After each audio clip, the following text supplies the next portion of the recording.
നിങ്ങളുടെ ഇഷ്ട പരമ്പരകൾ എക്സ്ക്ലൂസീവായി സൺ നെക്സ്റ്റ് ആപ്പിലൂടെ തികച്ചും ഫ്രീ ആയി ഇപ്പോഴേ ആപ്പ് ഡൗൺലോഡ് ചെയ്യൂ.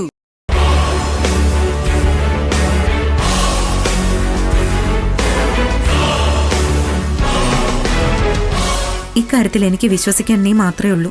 അതുകൊണ്ടാണ് നിന്റെ പ്രസൻസിൽ തന്നെ ഞാൻ മിഥുനെ വിളിച്ചതും. ചേച്ചി വിഷമിക്കണ്ട, നാളെ നമ്മൾ ഒരുമിച്ച് അവന്റെ തനി നിറം പുറത്തു കൊണ്ടുവരും.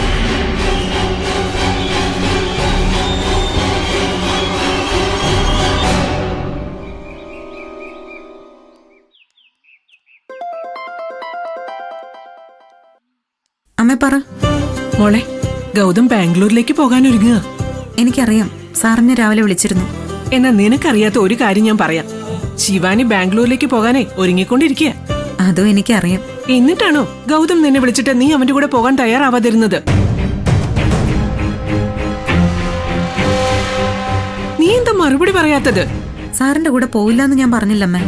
പക്ഷെ നീ അങ്ങനെ വാശി പിടിച്ചു എന്നാണല്ലോ ഇവൻ പറയുന്നത്. Loud speaker. അമ്മ എന്നെ മനസ്സിലാക്കണം. സാറിന്റെ കൂടെ പോവാൻ എനിക്ക് യാതൊരു വിരോധവുമില്ല. പക്ഷേ സാറിന്റെ ഭാര്യ എന്ന അംഗീകാരത്തോടെ ആവണം ആ യാത്ര.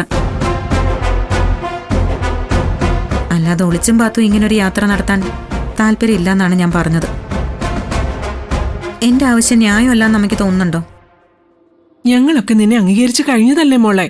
മരുമകളല്ല, എനിക്കും ഗോപിയേട്ടനും നീ മകള് തന്നെയാ. ഒക്കെ ശരിയായിരിക്കും.